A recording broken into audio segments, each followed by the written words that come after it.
Pinapatay mo? Anak!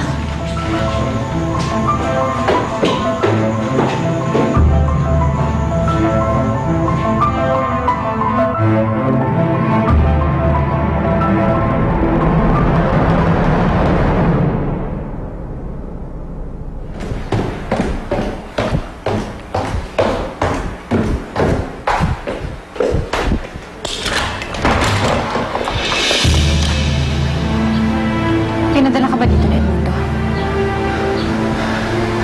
Patay na si Atty. Ricardo. Wala akong naalalang lakad ko, kaya pwede ba umalis ka na? Uy! Ina, narinig mo ba sinasabi ko? Ha? Patay na si Atty. Ricardo. Pinatay siya kagabi, 10 ng mga tauhan niya. At anong gusto mong gawin ko? Umiyak ako? Magmukmok? Magpapadala na lang ako ng bulaklak. Hira, ano ba nangyari sa'yo? Ha? Nabulog ka na ba ng pera ng kabit mo? Si Atty. Ricardo yung tumulong sa atin noon. At ngayon, nasaan na siya? Patay na siya. Ano ba gusto mong gawin ko?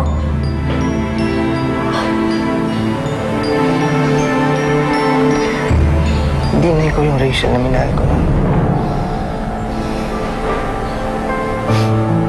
Oo nga naman. Paano? Wala nang kumabit ka dun sa mayor mo, ha? Nilayasan ka na ng konsensya mo. Pati ng damdamin mo sa kapwa.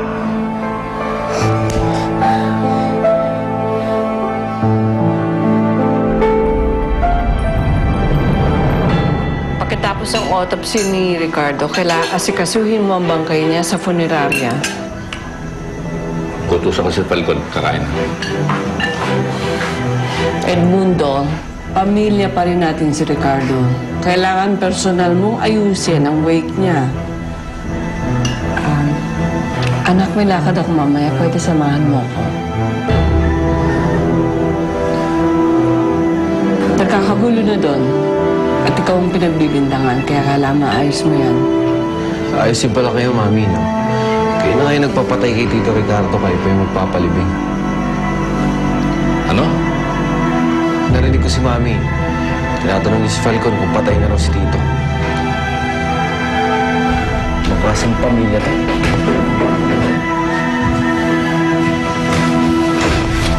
Anak, mag-usap tayo. Akala mo ba masasaktan mo pa ako kahit kailan, ha?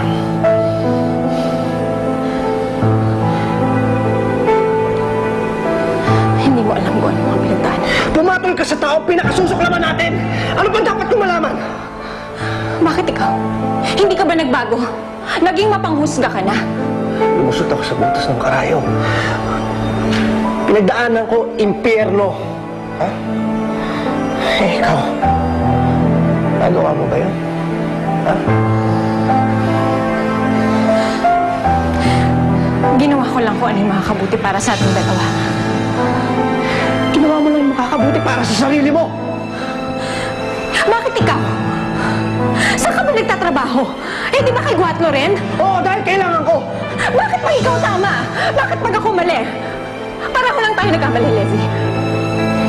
Hindi kita tinalikuran. Ha? Halos mamatay ako sa mga pinagdaanan ko. Ikaw pa rin ang inaalala ko, pero ikaw anong ginawa mo? Ha? Kumabit ka pa. At wala ka nang magawa sa desisyon ko.